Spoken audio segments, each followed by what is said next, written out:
Il a été l'une des figures du mouvement Nuit debout, journaliste, fondateur du journal Fakir, auteur du documentaire Merci Patron, qui a obtenu un César.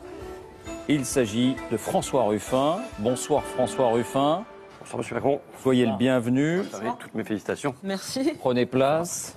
Je précise que vous serez aussi candidat aux législatives soutenu par les Verts, les communistes et le mouvement de Jean-Luc Mélenchon. Qu'avez-vous à dire ou à demander à Emmanuel Macron? D'abord, je voudrais lui offrir une carte. J'aime bien faire des petits cadeaux, moi. Je lui offre une carte d'Amiens, parce que vous revendiquez régulièrement d'Amiens, dont nous sommes originaires tous deux. Vous l'avez encore cité ce soir. Et apparemment, il y a des coins d'Amiens que vous connaissez un peu moins bien. Je veux parler par exemple de l'usine Whirlpool d'Amiens. Donc je vous donne la carte. Vous prenez la rue d'Abbeville. Vous n'avez pas tout à fait jusqu'au quartier Itoufi. Vous tournez à droite, au rond-point, et là, vous avez l'usine Whirlpool. Merci beaucoup, je vous remercie. Alors, pourquoi Whirlpool? Pour pas qu'il y ait d'ambiguïté, en effet, avec François Ruffin, on a un point commun, c'est que nous sommes nés à Amiens, on a été élevés à Amiens, on a même été dans le même lycée, on n'était pas dans la même classe, donc voilà, chez les jésuites. Comme quoi, ça mène à tout. Voilà, le cadre est posé. Ça nous fait donc un point commun. Ça mène à tout. Et on en restera là. Donc il y a 2 mois, l'usine Whirlpool fermée. Enfin, sa fermeture était annoncée, ce qui voulait dire à peu près 500 familles, si on compte les 290 salariés, les 50 du sous-traitant Prima et la centaine d'intérimaires. Vous n'êtes pas venu sur le site. Je vous en ai pas entendu parler dans aucun des débats télé. J'ai regardé sur le site du mouvement En Marche, votre mouvement, s'il y avait un communiqué à cette date-là. J'ai cherché, j'ai vu des communiqués sur les agriculteurs, sur à peu près tout très bien. J'ai rien vu sur l'usine Whirlpool d'Amiens. Les salariés interrogés se sont montrés surpris de ce silence. Et moi, j'ai trouvé que c'était finalement un silence assez parlant, parce que c'est quelque chose qui va contre votre idéologie, contre votre dogme, ce cas-là. Donc, il vaut mieux le mettre sous le tapis. Je veux dire que la première chose, c'est qu'on a une entreprise là qui fait presque 1 milliard de profits. On a un patron, Jeff Fettig, aux États-Unis, qui se verse 13,5 millions d'euros de revenus, c'est-à-dire autant que les 290 salariés, les intérimaires, le sous-traitant. Autant que tout le monde, c'est lui qui dit aux autres, vous êtes trop cher. Bon, on a ça, et comme vous êtes plutôt partisan du laisser-faire en matière de licenciement, ça ne va pas tout à fait dans votre sens. Les salariés, eux, ils se sont montrés responsables, comme on dit dans les milieux gouvernementaux, ce qui veut dire docile pour beaucoup, gel des salaires, suppression des RTT, flexibilité, accords d'entreprise, et ça, les accords d'entreprise, c'est ce que vous aimez, et ils en ont été récompensés de cette manière-là, c'est-à-dire en leur proposant la délocalisation. Ensuite, je vous ai entendu encore tout à l'heure, comme dirait De Gaulle, sauter sur votre chaise comme un cabri en répétant l'Europe, l'Europe, l'Europe. Et bien là, on a un cas concret de ce qu'est l'Europe, puisque on a des salariés qui sont mis en concurrence avec un site polonais où ils vont être payés là-bas à peu près 480 €, et on va même recruter des Bulgares et des Ukrainiens sur le site, parce que eux, c'est encore moins cher, ça va être un peu au-dessus de 400 et ainsi de suite. Votre question, François Ruffin. Ma question, c'est que quand il y a une agression, le rôle de la puissance publique, c'est de se placer entre le fort et le faible. Là, on a affaire à une agression économique, et par votre silence, par votre absence, il y a une complicité, et finalement, de mon point de vue, vous choisissez votre camp. Donc ma question, serait plutôt pour convenir, j'ai pris mon agenda, pour convenir d'un rendez-vous avec les salariés de chez Whirlpool, et pour que vous puissiez venir nous dire si vous rétablissez l'autorisation administrative de licenciement, si vous voulez interdire les produits Whirlpool du territoire français, ou encore si vous aspirez à exproprier l'entreprise. Donc, voilà. Complicité, Emmanuel Macron. Non. De fait, avec ses décisions. Quelle date?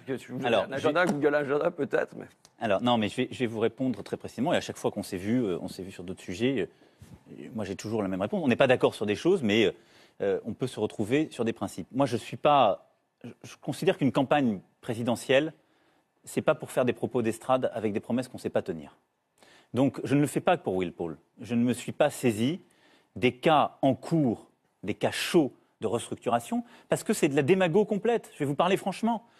Ça a été fait il y a 5 ans, il y a 10 ans. Combien de candidats ont fait? Qu'est-ce que vous feriez? Donc, attendez, je vais vous répondre qu'est-ce que vous mais feriez? je vous explique ma méthode. Mon silence, ça n'est pas une indifférence. Non, mais mon on peut faire un refus. Oui, au moins on peut faire un communiqué. Mon silence, c'est un refus de manipuler des situations. C'est trop facile. C'est trop facile. Parce que je vais faire quoi? Je vais aller sur un camion et je vais aller dire avec moi ça fermera pas, et on sait que c'est pas vrai. Vous le faites dans tas d'autres situations, sur les agriculteurs vous le faites, il y a des tas de situations où vous le faites. De la même façon, je le fais pas sur les agriculteurs. Je fais un plan d'ensemble parce que j'aspire à présider le pays et pas à régler telle ou telle situation en état de crise. C'est d'ailleurs ce que je disais à ces personnes chez Vivart. Donc sur le cas de Whirlpool, vous avez raison de dire que la situation elle est inqualifiable. Moi j'ai été ministre pendant 2 ans. J'ai eu à traiter des situations à Amiens, j'y suis allé plusieurs fois, pour traiter en particulier de la revitalisation après Goodyear. On sait très bien que ça a été aussi un sujet qui a été très difficile. Bon. Et donc que la ville, elle a aussi vécu des cas qui ont été de grande brutalité économique. Donc je le sais très bien. Le cas de Whirlpool, à ce moment-là, il n'est pas sorti. Il est sorti, je n'étais plus ministre. Bon. Après, il y a une décence, je ne fais pas le travail de mon successeur. Mais qu'est-ce qu'on peut faire ? Mais très concrètement, ce qui est en train d'être fait, et ce qui est en train d'être fait à la fois par le ministre en charge, avec l'aide d'ailleurs du président de région, qui sur ce dossier, je dois le reconnaître, vous parliez tout à l'heure de Xavier Bertrand, est toujours actif, c'est d'obliger à la reprise. Il y a une loi qui a été votée. Il doit trouver un repreneur. On ne peut pas aujourd'hui, et ça c'est un acquis quand même des dernières années. Si vous êtes de cette région, vous savez qu'il y a eu Abelia, il y a eu Flodor, il y a eu Magneti Marelli, il y a eu Honeywell, il y a eu Goodyear. Vous voulez aller voir la gueule des sites maintenant ? Mais je ne vous parle pas de revitalisation, je vous parle de repreneur. Il est obligé. À chaque fois, chez Paris au siège de France, il y a eu un repreneur, il a tenu 1 an. Au bout d'1 an, il a mis la clé sous la porte. Mais attendez, moi je ne pense pas que l'entreprise soit condamnée, parce que vous aviez raison de rappeler le cas spécifique de Whirlpool. Ils ne perdent pas d'argent. Ce n'est pas une entreprise qui ne vaut rien. C'est pas une entreprise. Mais ils vont pas laisser leur production sur le site. Mais enfin, qu'importe. Mais qu'est-ce que vous attendez qu'ils fassent ? Non, mais attendez, là-dessus, il faut un vrai contrôle administratif. Quand j'ai été ministre, moi, j'ai toujours défendu, y compris, je me souviens de situations en Haute-Savoie où on l'a fait pour empêcher qu'on enlève le matériel de manière indue. Ça n'est pas permis par la loi. Mais là, aujourd'hui, il a une obligation, l'entreprise, elle a une obligation d'un repreneur. Et donc, il y a une quinzaine, moi, je ne connais pas le dossier plus que ce que la presse en dit, mais il y a une quinzaine de candidatures à la reprise. Et donc, si demain je suis élu, je mettrai toute mon énergie, les aides d'ailleurs, y compris les aides à la réindustrialisation, pour qu'un repreneur crédible qui garde les salariés puisse s'installer sur le site et continuer l'activité. Ça vous satisfait ? Mais je ne ferai pas de propos Moi, de toute façon, je souhaiterais qu'il aille s'en expliquer auprès des salariés de Whirlpool et qu'ils voient si eux, ça les satisfait. Si ce discours satisfait quelqu'un quand on a à vivre dans une région qui vit ça de manière continuelle et où on nous dit que grosso modo, on va laisser faire le même type de délocalisation. Enfin, voilà. Je ne dis pas que je laisserai faire. Je dis juste, moi je ne suis pas pour les interdire, les licenciements, parce que la vie économique, ça n'est pas cela. On a ce désaccord, mais parce que la vie économique, elle est faite de création et de destruction. Oui, vous savez, c'est plus pour l'instant, c'est plus des emplois d'ouvriers qui sont détruits que des emplois de banquiers d'affaires. Je vous entendais dire tout à l'heure qu'il fallait que les gens se forment et se reforment. Et demandez aux caméramans, demandez aux journalistes si demain il y a un plan de licenciement, s'ils ont envie de devenir carreleurs, ils n'ont pas envie de devenir carreleurs ou AVS. Vous avez des gens là et vous leur dites, eux, il faut qu'ils se réforment et je continue. Il y a des intérimaires, c'est la 3e usine qu'ils font et c'est la 3e usine qui ferme. Mais attendez, le sujet des intérimaires, par exemple, c'est un exemple parfait de ce que je veux faire. C'est que c'est ces gens-là qui ont le plus besoin de formation. On ne leur donne pas des vraies formations aujourd'hui, pardon de vous le dire. On leur donne des formations de 3 semaines pour rester dans des emplois peu qualifiés ou dans des secteurs où il n'y a pas d'avenir. Alors que si on investit vraiment sur la formation, on leur donne des perspectives. Moi, c'est ça ce que je veux faire. J'étais il y a 2 jours dans une entreprise adaptée, à Noisy-le-Sec. Non mais attendez, j'étais avec un jeune, 30 ans, cariste. Il était dans une entreprise, exactement ce que vous dites, les parcours de vie cassés. Moi, je ne dis pas à ce jeune-là, on ne peut pas lui dire débrouille-toi. Simplement, il a eu la chance, il a bénéficié d'un petit programme qui existe, il a été formé pour faire du numérique. Il dirige maintenant une équipe, il a un boulot. Eh bien oui, c'est ça ce que je veux faire. Et donc, dans le plan d'investissement que certains me reprochent, il y a 15 milliards d'euros pour former les jeunes et les chômeurs. Moi, je vous invite à Mais j'irai pas devant les caméras, vous connaissez bien sûr. La formation, c'est la solution. Non, parce que moi, mais non, la formation, excusez-moi, mais moi, en Picardie, ça fait 30 ans qu'on nous parle de formation. Et ça fait 30 ans que les gens, ils se retrouvent quand même sur le carreau. On ne le fait pas. Je voudrais passer à un autre sujet parce que on ne le fait pas. Par contre, allez-y. Un autre point. J'espère que nous aurons l'occasion d'approfondir cette discussion sur le parking des Whirlpool. Encore un point, j'en ai encore 2. Mais par rapport à ce point-là, je vais juste vous dire, je les verrai sans les caméras. Moi, j'ai le droit à 10 minutes de 30 paroles dans cette émission, donc vous me le grattez. Encore un point. Pardon. J'ai lu votre programme. Alors moi, j'ai trouvé que c'était un peu une opération Walt Disney comme François Langlais, mais il y a des silences qui moi me paraissent parlants. Le mot actionnaire n'est pas présent à l'intérieur de votre programme. Le mot dividende, alors qu'on sait qu'il y a eu un triplement de la part des dividendes dans la valeur ajoutée depuis les années 80, qu'on a eu cette année des dividendes records versés par les entreprises du CAC 40, le mot dividende est absent de votre programme. Le mot PDG, patron, est absent de votre programme, alors que l'an dernier, les PDG du CAC 40 se sont augmentés de 20% quand ce n'était pas du tout le cas pour les salariés.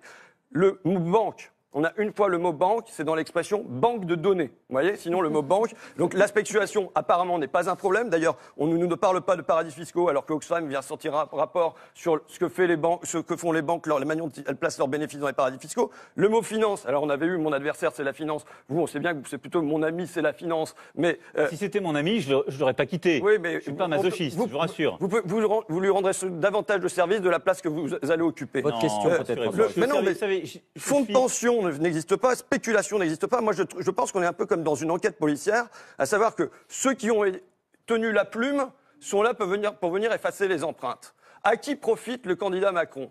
J'avais fait un petit truc là, j'ai des chèques. Hein. Ça, c'est les aides publiques touchées par Whirlpool, 63 millions d'euros. Vraisemblablement, on ne sait pas exactement ce qui touche, mais enfin, c'est ça. Bon, vraisemblablement, on ne les récupérera pas. Ça, c'est le CICE. 22 milliards d'euros par an, c'est ce qu'a indiqué François Longuet. Vous voyez, on est raccord quand même. Et donc ça, il faut savoir que ça bénéficie à 50% pour les très grosses entreprises, que c'est très peu créateur d'emplois, d'après un rapport France Stratégie qui a été remis au Premier ministre et qui est commandé par le Premier ministre. Non, mais je terminerai là-dessus. Mais ça a permis au mieux de sauver ou créer 100 000 postes, c'est-à-dire qu'on est à 200 000 euros par an et par poste, 20 000 euros par mois pour un poste. Si on avait donné cet argent-là pour les hôpitaux, pour l'éducation, pour les associations, on aurait pu créer 600 000 à 1 million de postes. Donc c'est vraiment, on arrose. Hein, deuxième chèque. Le troisième. Moi, j'aimerais que vous remplissiez le troisième chèque, que vous disiez avec votre programme aujourd'hui, que vous allez porter. Vous voyez, là, en plus, j'étais sympa, je vous ai mis l'adresse de l'Élysée. 55 rue du Faubourg Saint-Honoré, 75 08 Paris. Là, que vous le remplissiez là et que vous disiez à combien vous allez faire de cadeaux au CAC 40 avec votre programme. Réponse d'Emmanuel Macron. Alors, Tenez. d'abord, vous êtes un homme de conviction. On peut ne pas avoir les mêmes, mais moi je considère que vous êtes un homme libre et vos combats, ce sont vos combats. Ah oui, ça, c'est Non, mais- mon combat, c'est pas les combats d'un autre. Donc, soyez gentils. Vous avez des phrases comme Non, ça, des mais fois. donc soyez gentils avec moi. Oui, j'ai des phrases parce que je vous respecte, donc soyez gentils avec moi. Moi, j'ai pas les mêmes combats que vous, mais j'ai mes combats. Mais je suis aussi libre que vous. Aussi libre que vous. Et j'ai pas de leçon à recevoir de liberté. Moi, dans la vie, j'ai su dire non, je l'ai dit à plusieurs reprises, donc je suis l'otage de personne et je ne sers personne. Autant que vous. Et cette dignité, je l'ai à égal avec vous. Voilà. Mais sur Ensuite, le fond, sur le non, fond. mais ça c'est important parce que c'est aussi le fond. Et les insinuations, je n'aime pas ça. Sur le fond, sur Whirlpool, il y a quand les aides directes ont été données, moi je suis favorable à ce qu'on demande la restitution de toutes.